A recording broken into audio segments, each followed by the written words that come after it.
नमस्कार सभी को। आप सभी का बहुत बहुत स्वागत है कक्षा 12 इतिहास की ऑनलाइन क्लास में।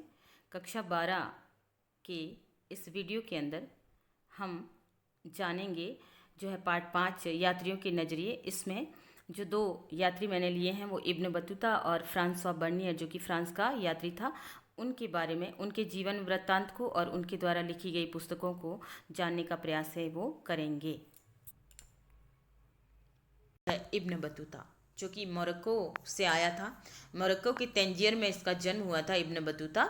और इब्न बतूता मोहम्मद बिन तुगलक के शासनकाल में भारत आया था।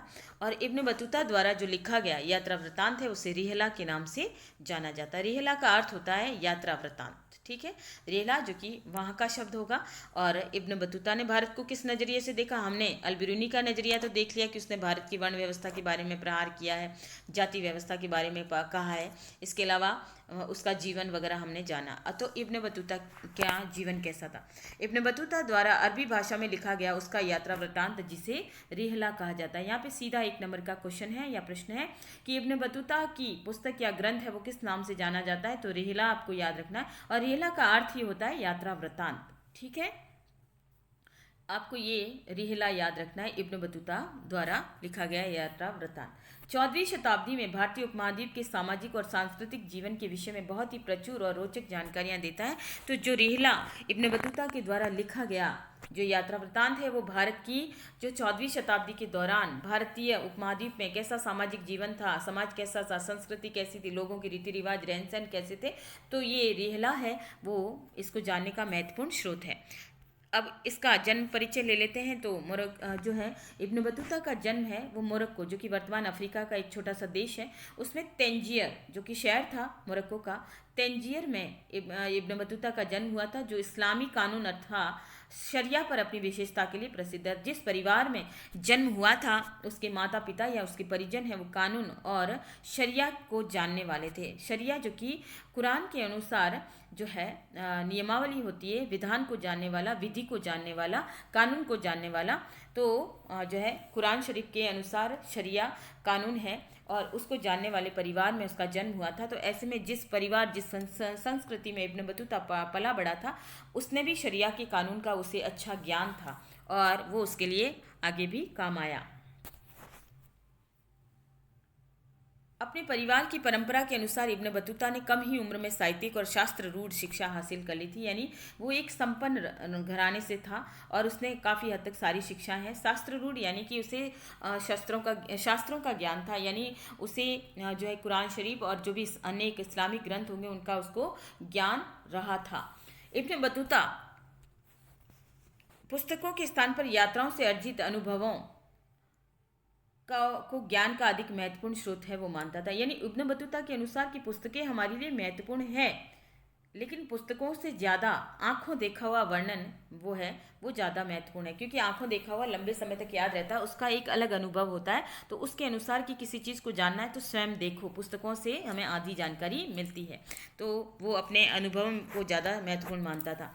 अपनी श्रेणी के अन्य सदस्यों के विपरीत इब्न बतूता पुस्तकों के स्थान पर यात्राओं से अर्जित अनुभवों को ज्ञान का अधिक महत्वपूर्ण स्रोत मानता था। उसे यात्राएं करने का बहुत शौक था। वह नए नए देशों और लोगों के विषय में जानने के लिए दूर दूर क्षेत्रों तक गया, यानी उसके अंदर एक जुनून था विभिन्न देशों को जानना, उनकी परंपराओं को जानना। इस हेतु उसने विभिन्न देशों की यात्राएं भी की थी। अब उसकी यात्रा कैसे शुरुआत हुई और किन किन प्रदेशों को उसने देखा?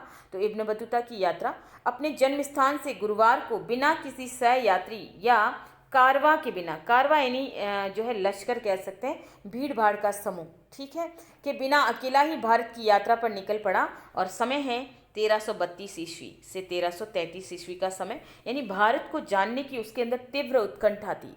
उसने भारतीय महाद्वीप के उपमहाद्वीप के बारे में इतना सुन रखा था कि उसके मन में ये लालसा थी कि मैं भारत को जल्द से जल्द देखूं। और इस तीव्र उत्कंठा के माध्यम से, यानी जो उसके अंदर जो एक तरह से जुनून पैदा हो गया भारत के जो पहुंचने का, तो उसने किसी अनेक सहयात्री की भी परवाह नहीं की, बल्कि वो अकेला ही बिना कारवा के, बिना किसी समूह के अकेला ही अपनी यात्रा पर 1332 में निकल पड़ा। भारत प्रस्थान से पहले भी वो विभिन्न देशों की यात्रा करते हुए आया। वो मक्का गया, सीरिया गया, फारस गया, यमन, ओमान, पूर्वी अफ्रीका के अनेक तटीय बंदरगाहों की यात्रा वो कर चुका था। भारत आने से पहले वो इन सब प्रदेशों को घूम चुका था। इससे पता चलता है कि इब्न बतूता को देश विदेश की यात्रा करने का शौक था। और मध्य एशिया के रास्ते होकर इब्न बतूता 1333 में स्थल मार्ग से सिंध पहुंचा। सिंध जो कि वर्तमान पाकिस्तान का इलाका है, तो वहाँ पे पहुंचा। और पाकिस्तान चूँकि उस समय भारत का ही हिस्सा रहा करता था, तो वो यहाँ पहुंचा। और भारत में उस समय मोहम्मद बिन तुगलक का शासनकाल चल रहा था, अर्थात तुगलक वंश यहाँ पर था। दिल्ली का काजी नियुक्त किया। मोहम्मद बिन तुगलक है, उसके शरिया के कानून को लेकर, उसकी समझ को लेकर वो इतना अधिक प्रभावित हो गया, और उसने जो है इब्न बतूता को दिल्ली का काजी यानी काजी से तात्पर्य न्यायाधीश, ठीक है, न्यायाधीश अर्थात न्यायकर्ता, लोगों को न्याय देने वाला, वो शरीयत के अनुसार यानी शरिया के नियमों के अनुसार है वो जो है न्याय देता था, तो उसे काजी बना दिया। इब्न बतूता इस पर अनेक वर्षों तक रहा। फिर उसने सुल्तान का विश्वास खो दिया। लंबे समय तक वो दिल्ली में रहा और लंबे समय तक वो काजी के पद पर नियुक्त रहा। लेकिन धीरे धीरे जो है उसने, जैसे हर शासक के आसपास अमीर होते हैं, विदेशी को बढ़ते हुए नहीं देख सकते, तो इब्न बतूता के खिलाफ भी मोहम्मद बिन तुगलक के कान किसी ने भर दिए, और मोहम्मद बिन तुगलक है इब्न बतूता से नाराज हो गया और उसने सुल्तान का विश्वास खो दिया। उसे कैद कर लिया गया, तथापि बाद में पुनः उसे राजकीय सेवा में लिया गया। लेकिन बाद में जब उनके मनमुटाव दोनों दूर हो गए और फिर वापस उसे राजकीय सेवा में बहाल किया गया। मोहम्मद बिन तुगलक ने 1342वें ईस्वी में मंगोल शासक चीन के पास सुल्तान के दूत के रूप में जाने का उसे आदेश दिया। यानी जो है इब्न बतूता को चीन भेजने का विचार है मोहम्मद बिन तुगलक ने किया। और इब्न बतूता मालाबार तट गया, फिर वहाँ से मालदीव गया और फिर 18 महीने तक काजी के पद पर रहा। तो इस प्रकार से बाद में वो चीन भी गया। मालदीव से वो श्रीलंका गया, फिर मालाबार तथा मालदीव से वापस उसने यात्रा की। इस दौरान बंगाल व असम भी गया, फिर जहाज से सुमात्रा, फिर सुमात्रा से चीनी बंदरगाह जैतून पर गया। यहाँ पे हमें पता चलता है कि उसने लगभग भारत की यात्रा कर ली थी, और भारत के साथ साथ उसने एशियाई कुछ छोटे छोटे देशों की यात्रा भी उसने की थी। और उसके बाद वो चीनी बंदरगाह जैतून पर गया, यानी उसे चीन भेजा गया था सुल्तान की तरफ से। उन तीनों यात्रा करना आसान या सुरक्षित नहीं था। समुद्री यात्राएं भी डाकुओं के भय से पूरी नहीं हो पाती थी। स्थल मार्ग की यात्राएं भी कठिन होती थी, क्योंकि दोनों तरफ डाकुओं के हमले, आपदाएं, भूखंड, बाढ़, ये सारे हालात हो जाते थे। इब्न बतूता ने कई बार डाकुओं के हमले को झेला। यही कारण है कि वह अपने साथियों के साथ कारवां में चलना पसंद करता था। चूंकि वो निकला तो था अकेला, बिना किसी कारवां के, लेकिन बाद में उसे जो है विभिन्न समस्याओं का सामना भी उसने करना पड़ा। और उसके बाद उसे समझ में आ गई कि हमेशा लश्कर के साथ, हमेशा भीड़ के साथ, कारवां के साथ, ये कारवां जो होता था वो व्यापारिक समूह लोगों का होता था। ये लोग बड़े बड़े व्यापारी होते थे, अपने ऊँट गाड़ियाँ, घोड़ा गाड़ियाँ इनके साथ या घोड़ों के ऊपर, इन सब के साथ भारी मात्रा में सामान लाद कर जो है पैदल यात्राएं किया करते थे। उनके साथ हथियार वगैरह भी रहते थे, तो सुरक्षा की दृष्टि से वो अपना जो है साथ में चलना पसंद करते थे। तो बाद में इब्न बतूता को भी ये समझ में आ गया था, तो फिर उसने कारवां में चलना है वो पसंद किया। कारवां यानी भीड़ या समूह में, दल के साथ चलना पसंद किया। इब्न बतूता के बारे में ये कहा जाता है कि ये एक जिद्दी यात्री था। जिद्दी यानी हठीला, जो एक बार मन में ठान लेता था वो उसे करना ही था। जैसे कि उसने भारतीय उपमहाद्वीप की यात्रा करने की ठानी और वो आ गया भारत तक। जब वो वापस गया तो स्थानीय शासक के निर्देश पर उसकी कहानियाँ और वृत्तांतों को दर्ज किया गया। वापस जब वो जो है 1354 में इब्न बतूता अपने देश वापस तंजीर या मोरक्को पहुंचा, वहाँ पर शासक को उसने अपना यात्रा वृत्तांत है वो बताया, और उसके शासक ने उसके यात्रा वृत्तांतों को लिखा और साथ में उसे आदेश दिया कि इब्न बतूता ने जो देखा उसको वर्णन में या उसको लिखा जाए। और जो इब्न बतूता के संस्मरण को लिखने का जिसने कार्य किया था वो था इब्न जुजाई। यहाँ पे आपको ध्यान रखना है, क्योंकि प्रश्न आता है कि इब्न बतूता कौन था, तो आप इब्न बतूता को तो जानते हैं, रिहला लिखने वाला या एक यात्री। लेकिन अगर आ जाता है इब्न जुजाई कौन था, ठीक है, इब्न जुजाई है जो इब्न बतूता का यात्रा वृत्तांत जो लिखा था उसने। तो इब्न बतूता ने अपने यात्रा वृत्तांत को बोला और इब्न जुजाई ने उस संस्मरण को लिखने का कार्य है वो नियुक्त किया। ये एक तरह से कह सकते हैं ये एक लेखक था जिसने अपनी समझ के आधार पे इब्न बतूता द्वारा जो संस्मरण उसने लिखा है, संस्मरण यानी अनुभव, जो इब्न बतूता ने भारत देश से जुड़े या उसकी विदेशी यात्राओं से संबंधित संस्मरण जो उसने बताए थे, वो इब्न जुजैनी ने लिखा। इब्न बतूता ने यहाँ पर विशिष्ट चीज़ देखी, वो थी नारियल। नारियल, क्योंकि वहाँ पर मोरक्को का यात्री था, और अगर देखा जाए तो अफ्रीका में क्या है, मरुस्थल है, और वहाँ पे खजूर के वृक्ष वगैरह तो पाए जाते हैं, लेकिन नारियल का वृक्ष है वो नहीं होता था। तो उसने पहली बार जब नारियल का वृक्ष देखा तो उसने विस्मयकारी दृष्टि से उसको देखा, उसे समझने का प्रयास किया। उसके बारे में वो वर्णन करता है कि इब्न बतूता द्वारा नारियल का वर्णन एक प्रकृति के विस्मयकारी वृक्षों के रूप में किया गया, यानी नारियल उसके लिए एक अलग ही जो है किस्म का फल था। भारतीय इसमें रस्सी बनाते थे या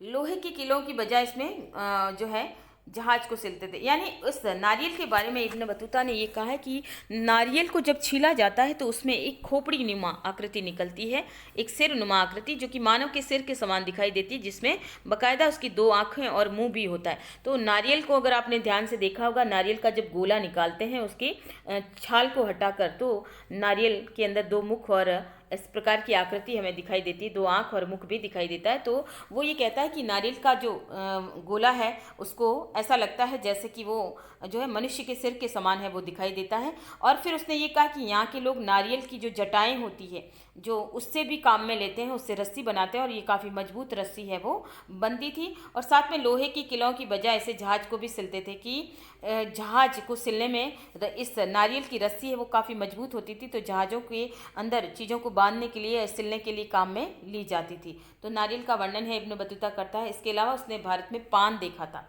पान जो कि खाने का होता है, मीठा पान होता है या कत्थे वाला पान लोग खाना पसंद करते हैं। तो उसके बारे में भी इब्न बतूता ने उससे पहले पान नहीं देखा था, तो वो पान से भी प्रभावित हुआ। और वो लिखता है कि इब्न बतूता पान का वर्णन भी करता है। पान की बेल के बारे में इब्न बतूता ने लिखा कि इस पर कोई फल नहीं होता, इसे केवल पत्तियों के लिए उगाया जाता। वो नारियल व पान से पहले परिचित नहीं था। तो पान के बारे में, जो कि नागरबेल का पान होता है, नागरबेल होती है और इसको उगाया जाता है, और लोग हैं पान को खाना पसंद करते थे। और इस्लामिक शासनकाल में बहुत सारे लोग हैं वो पान खाते थे। तो यहाँ पर उसने देखा कि पान की बेलें उगाई जाती हैं, और फिर उसमें कत्था, चूना, सुपारी, इलायची, लौंग वगैरह डालकर जो है उस पान को मुखवास के रूप में चबाकर खाया जाता है। तो उसने पहली बार यहाँ पर पान को देखा था, तो उसे ये पान का तरीका भी काफ़ी अच्छा लगा था, और उसने उसके बारे में भी विवरण है वो रीला के अंदर लिखा है। इब्न बतूता ने भारतीय शहरों का वर्णन भी किया है, जो कि तुगलकी शहर, तुगलक काल के दौरान भारत के शहर कौन कौन से थे। तो वो दिल्ली शहर का वर्णन भी करता है, जो कि दिल्ली जो है हर शासन की राजधानी रहा है। तो उसके बारे में वो लिखता है कि दिल्ली भारत का सबसे बड़ा शहर था। इसके बाद वो दौलताबाद का भी वर्णन करता है, जो दौलताबाद जो कि मोहम्मद बिन तुगलक ने दूसरी राजधानी बनाई थी यहाँ पे। दौलताबाद जो कि महाराष्ट्र के अंदर था, भी कम नहीं था। उसका वर्णन भी करता है कि ये भी एक सुंदर शहर था, और ये आकार में दिल्ली को चुनौती देता था, यानी काफ़ी बड़ा शहर था और दिल्ली के जैसा था। यहाँ पर भी सारी सुख सुविधाएं मौजूद थी। फिर दिल्ली, वो बताता है दिल्ली के बारे में कि घना बसा शहर था, यानी दिल्ली में आबादी बहुत अधिक थी, जिसके चारों ओर प्राचीर थी। प्राचीर अर्थात परकोटा, यानी कि दीवारें बनी हुई थी सुरक्षा की दृष्टि से। इस शहर में 28 द्वार थे, यानी सुरक्षा की दृष्टि से शहर को चारों तरफ से घेर दिया गया था, और 28 द्वार रखे थे, जिसमें बदायूं दरवाज़ा सबसे विशाल था। मांडवी द्वार के भीतर एक अनाज की मंडी हुआ करती थी, अनाज की मंडी जिसमें अनाज को रखा जाता है, और मंडी यानी कि एक तरह से सुरक्षा अन्नागार। दिल्ली शहर एक बेहतरीन कब्रिस्तान, दिल्ली शहर के अंदर, ठीक है, में एक बेहतरीन कब्रगाह भी होता था, यानी कब्रिस्तान जहाँ लोगों को गाड़ा जाता था मृत्यु होने के पश्चात। कब्रगाह में चमेली और गुलाब जैसे फल भी उगाए जाते थे, यानी कब्रों को भी सुंदर तरीके से सजाया जाता था, जो सभी मौसम में खिले रहते थे। तो उन कब्रगाहों के ऊपर फूल भी, पुष्प भी खिलते रहते थे। इसके अलावा इब्न बतूता लिखता है कि अधिकांश शहरों में एक मस्जिद तथा मंदिर होता था, यानी हर शहर में धर्म से संबंधित मंदिर या मस्जिद हुआ करते थे। बंद नगरों में नर्तकों, संगीतकारों और गायकों के सार्वजनिक प्रदर्शन के लिए भी स्थान हुआ करता था, चिन्हित होते थे। यानी कि बंद नगर नहीं कह सकते, बड़े नगरों में।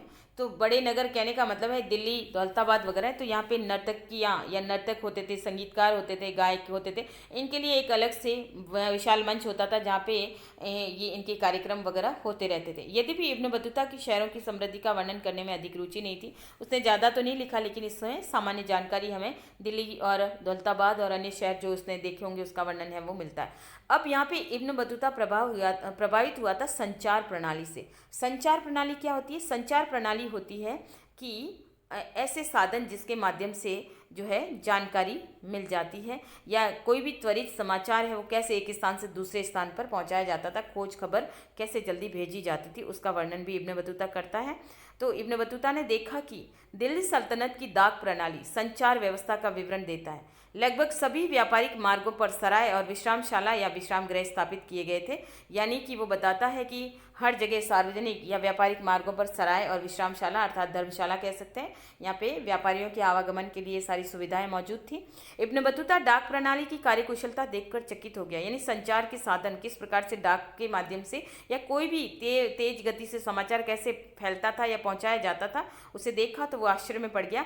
उसने न केवल लंबी दूरी तक सूचना भेजना उदार प्रेरित करना संभव हुआ, बल्कि अल्प सूचना पर माल भेजना भी उसने बताया कि उसमें सूचना भेजने के तरीके थे, चाहे सूचना कितनी छोटी छोटी क्यों ना हो, लेकिन जैसे माल वगैरह भेजना, कोई जल्दी से किसी को सामान मंगवाना वगैरह, तो हर प्रकार की सूचना के लिए संचार व्यवस्था यहाँ पर मौजूद थी।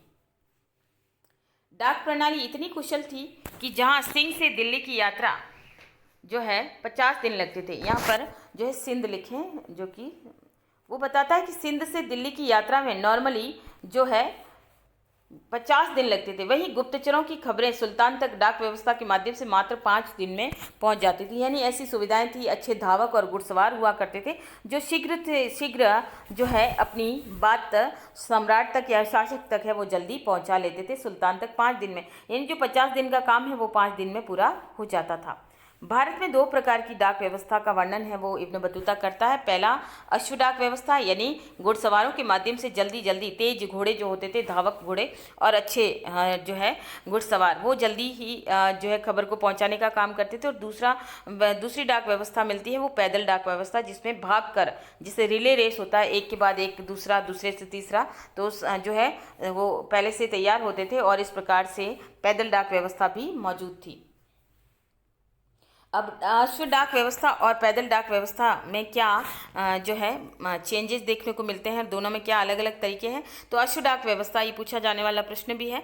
अश्व डाक व्यवस्था को उलुक कहा जाता था, यानी इसको उस समय की भाषा के अनुसार उलुक कहा जाता था, जो हर 4 मील की दूरी पर स्थापित राजकीय घोड़ों द्वारा संचालित होती थी। कि इस व्यवस्था के लिए जगह जगह जो है चौकियां बनाई जाती थी। 4 मील पर दूसरी चौकी, फिर एक और चौकी, तो ये चौकियां बनाई जाती थी। और चौकियां पर जो भी अश्व आता था या जो भी घुड़सवार आता था, वो जो है लंबी यात्रा करने के बाद घोड़ा जैसे कि थक जाता है, सवार भी थक जाता है, तो दूसरा वहाँ पर मौजूद रहता था। फिर वो वहाँ से समाचार लेके फटाफट आगे है वो अपनी यात्रा है वो करता था। इस प्रकार से वहाँ अनेक दूरी दूरी पर चौकियाँ होती थी, जहाँ से एक घोड़ा या एक घुड़सवार दूसरे को स्थानांतरित करता था, आगे से आगे करके वो जल्दी ही सुल्तान तक समाचार पहुँचाने का कार्य करते थे।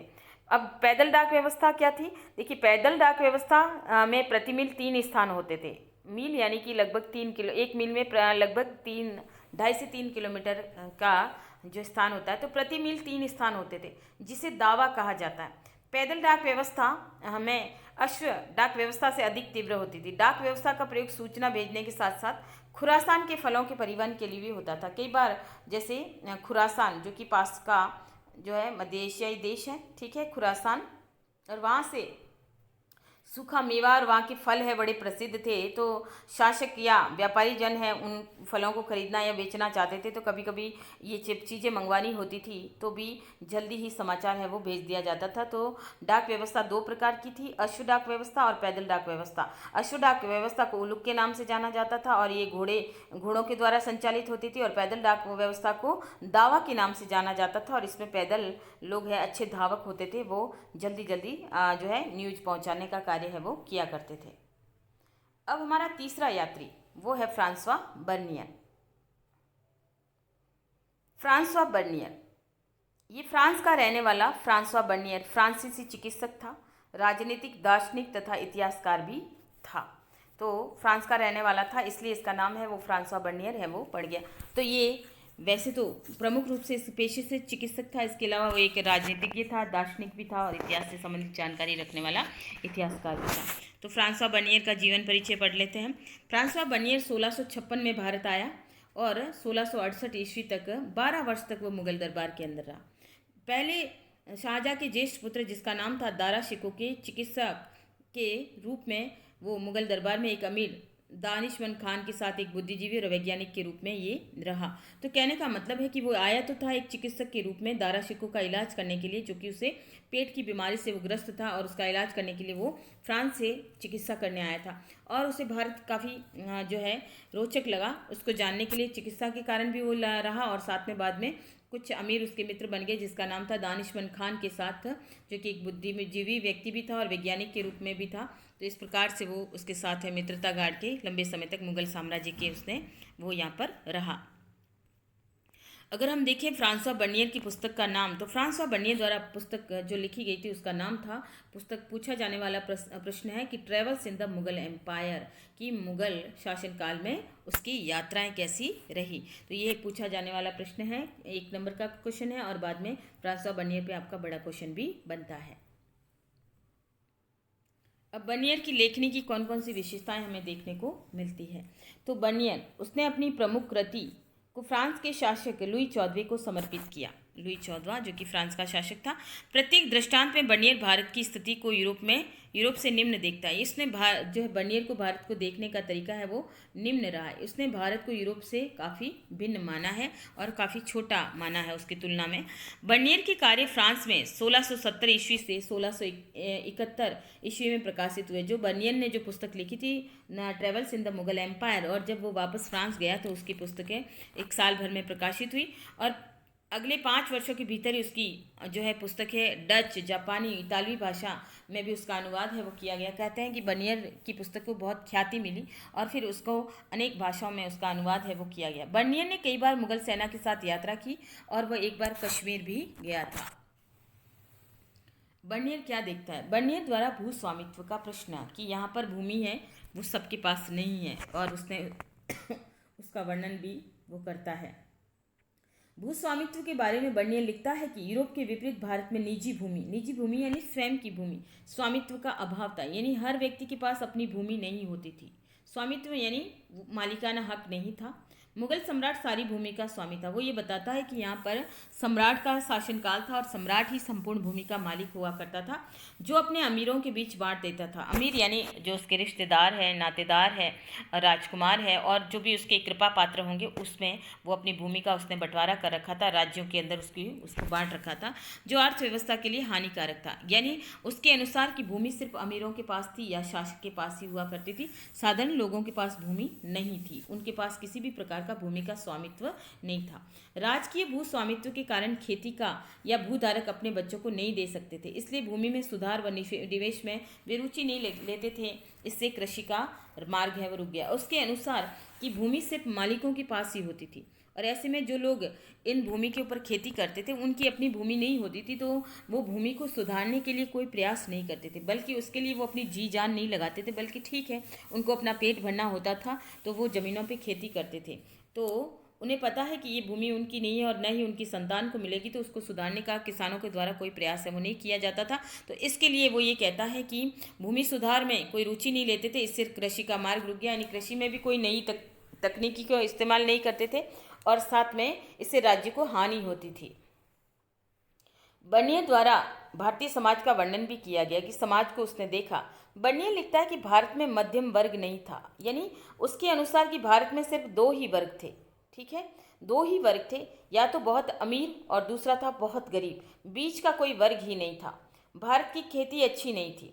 कृषि योग्य भूमि का एक बड़ा हिस्सा कृषकों और श्रमिकों के अभाव में कृषि विहीन है। यहाँ की हवा भी दूषित है, उसे यहाँ की आबो हवा रास नहीं आई। उसने जो है ये कहा कि यहाँ पे या तो बहुत गरीब लोग थे या फिर बहुत धनी लोग थे और भूमि का बहुत हिस्सा, बड़ा हिस्सा श्रमिकों के अभाव में कृषि विहीन है कि लोग इस बड़ी भूमि को जोतने के लिए श्रमिक नहीं मिलते थे, किसान नहीं मिलते थे, तो आधी भूमि यूं ही पड़ी रहती थी और यहाँ की आबो हवा भी दूषित है, यानी स्वच्छ जलवायु उसे नजर नहीं आई भारत में।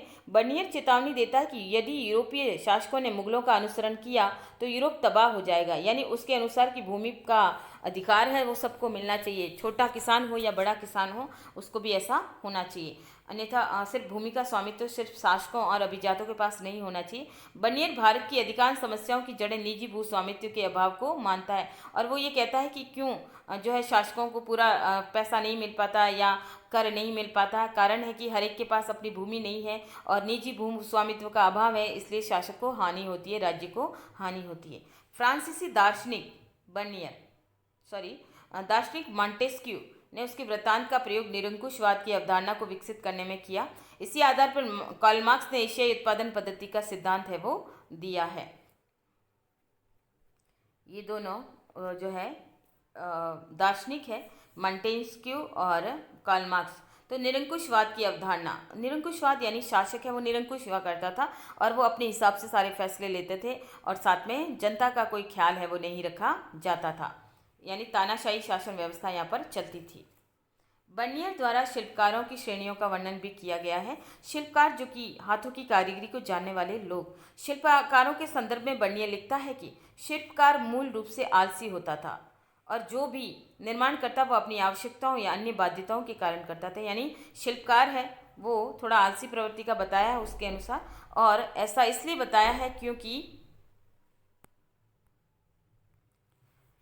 वो आलसी बताता है। आलसी बताने के पीछे वो कारण बता रहा है कि शिल्पकारों के पास अपने उत्पादों को बेहतर बनाने का की कोई प्रेरणा नहीं थी। प्रेरणा यानी उन्हें कोई राजर्षि नहीं था, ठीक है, उन्हें कोई उनके दर्द को समझने वाला नहीं था, इसलिए ठीक है मिल जाता था तो पेशा अगर उनका चल जाता था ठीक है, नहीं चलता था तो जैसे तैसे करके वो अपना गुजारा करते थे, क्योंकि मुनाफे का अधिग्रहण राज्य द्वारा ले लिया जाता था और बहुत ज़्यादा कर की व्यवस्था थी, कर का विधान था, लोगों को कुछ मिलता नहीं था और ऐसे में जो भी मुनाफा उनको मिलता नहीं था उससे ज़्यादा तो टैक्स के रूप में उन्हें देना पड़ जाता था, इसलिए उत्पादन हर जगह बेकार सा था या विमुख था या उत्पादन ना के बराबर था या कमी था। हालांकि ये भी मानता है कि पूरे विश्व में बड़ी मात्रा में बहुमूल्य धातुएं भारत में आती थी, यानी भारत का व्यापार वाणिज्य खूब फला फूला था और बहुमूल्य धातुएं विश्व से भारत में आती थी, यानी सोना और चांदी जैसी बहुमूल्य धातुएं हैं वो भारत में व्यापारिक मुद्रा के तौर पर आती थी, लेकिन वो सिर्फ शासक के खजानों में ही रहती थी, उनमें उनके ऐश्वर्य उनकी विलासिता के ऊपर खर्च की जाती थी।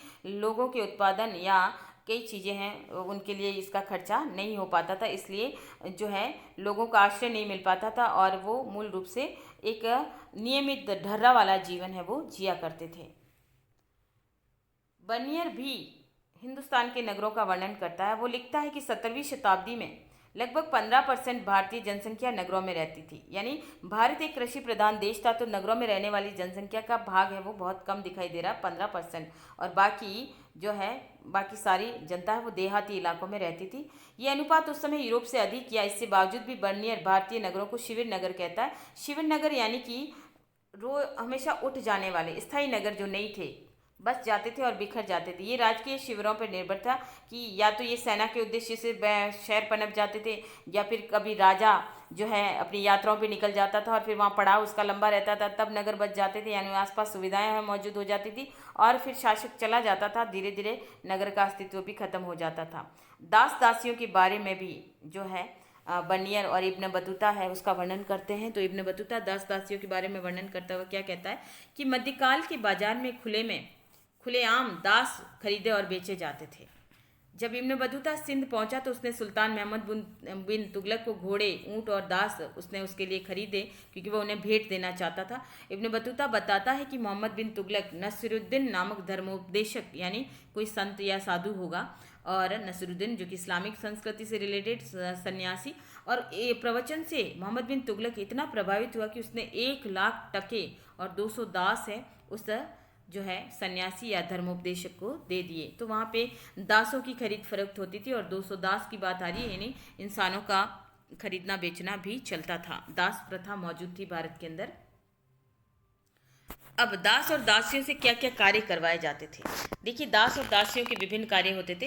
पहला कि सुल्तान की कुछ दासियां संगीत में निपुण थी, कि सुल्तान की कुछ दासियां, यानी दासियों में भी अलग अलग गुण वगैरह होते हैं, तो कुछ दासियां संगीत में अच्छी निपुण हुआ करती थी तो वो उनका मनोरंजन वगैरह करती थी। सुल्तान अपने अमीरों पर नज़र रखने के लिए भी दासियों को नियुक्त करता था। ये वो दासियां होती थी जो अमीरों की से खुफिया जानकारी जुटाती थी और उनका मन बहला कर उनकी जानकारी जुटा कर फिर वो जो है जो सुल्तान तक अपनी खबर है वो पहुंचा देती थी। तो इस प्रकार से सुल्तान है इन दासियों को अमीरों पर नज़र रखने के लिए भी जो है नियुक्त करता था। यानी वो साधारण काम करती थी, जैसे सफाई वगैरह करना, लेकिन वो पूरी तरह से खुफिया जानकारी लेने का काम भी करती थी। दासों को सामान्यतः घरेलू श्रम के लिए ही इस्तेमाल किया जाता। जो दास वगैरह होते थे वो घरेलू काम करना या बोझा उठाना, पालकियाँ उठाना, ये सारे कार्य है वो दासों के माध्यम से किए जाते थे। पालकी या डोले में पुरुषों और महिलाओं को ले जाने में इनकी सेवाएं ली जाती थी। पालकियाँ उठाना, और ये दास है वो जैसे बोझ वगैरह उठाना या लकड़ियाँ उठाना, बोरियाँ उठाना, ये सारे कार्य है वो दास किया करते थे।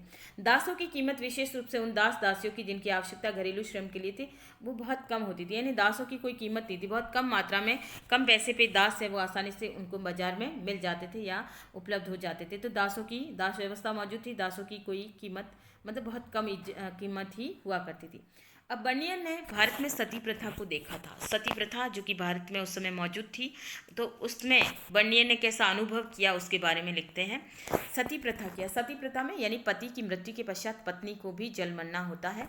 तो ये शुरुआती दौर में तो ऐसा इसका विवश रूप नहीं था, लेकिन बाद में चूंकि लड़कियों को जला दिया जाता था और ऐसा ही एक जो है एक अनुभव बर्नियर को भी हुआ, तो उसका वर्णन करता है सती प्रथा के बारे में कि सती कुछ पुरातन भारतीय समुदाय में प्रचलित एक ऐसी धार्मिक प्रथा थी जिसमें किसी पुरुष की मृत्यु के बाद उसकी पत्नी उसके अंतिम संस्कार के दौरान चिता में स्वयमेव प्रविष्ट होकर आत्मत्याग कर लेती थी। यानी कि सती प्रथा भारत के अंदर मौजूद थी कि पति की मृत्यु के पश्चात पत्नी स्वयं ही अपने पति के साथ जलकर है वो चिता में मर जाती थी या आत्मत्याग कर लेती थी, एक तरह से मर जाना। ठीक है। बर्नियर ने सती प्रथा का विस्तृत विवरण दिया है और उसने लिखा है कि हालांकि कुछ महिला प्रसन्नता से मृत्यु को गले लगा लेती थी और लेकिन कुछ अन्य को मरने के लिए बाध्य किया जाता था, कि हर एक व्यक्ति अपने पति के साथ हर एक स्त्री नहीं मरना चाहती थी, तो कुछ तो स्वयं ही जाकर मर जाती थी या पति के साथ जल मरना पसंद करती थी, लेकिन कुछ है वो प्रसन्नता से मृत्यु को गले लगाती थी, लेकिन कुछ है नहीं मरना चाहती थी, लेकिन उनको जबरन एक ऐसा रिवाज है वो बन चुका था, ऐसा भयंकर रिवाज बन चुका था जिसमें लोगों को या लड़कियों को मरने के लिए बाध्य किया जाता था। तो उसका एग्जाम्पल वो ये देता है कि किस प्रकार से लड़कियां हैं वो मरती थी। तो उसने एक एग्जाम्पल दिखाया कि एक 13 साल की बालिका थी जिसके पति की मृत्यु हो गई थी और उसको जो है चिता की तरफ ले जाया जा रहा था और चिता पर उसके पति के साथ ही उस कन्या को वहाँ बिठाकर उसे बांध लिया गया था और उसके बाद चिता को अग्नि डाल दी गई। तो बर्नियर ये कहता है कि मुझे एक बुरा सा अनुभव हुआ कि वो लड़की चित्कार कर रही थी, रो रही थी, डरी सी थी, सहमी हुई थी, और जब वो जलाया गया तब जो है मैं कुछ नहीं कर पाया और मैं भीड़ का गुस्सा और क्रोध है मैं देखता रह गया, लेकिन मैं कुछ भी करने में असमर्थ था। तो बर्नियर ने अपने यात्रा वृत्तांत में इन सब का वर्णन है वो किया है। तो ये था ये नोट्स। चूँकि यात्रियों के नज़रिए हमने 3 यात्रियों को देखा है, जिसमें बर्नियर, इब्न बतूता और अल बिरूनी। चूँकि आपको ये आपके लिए ये नोट्स उपयोगी रहेंगे, साथ में आशा करती हूँ कि आप मेरे चैनल को लाइक करेंगे, शेयर करेंगे और सब्सक्राइब करेंगे। Thank you.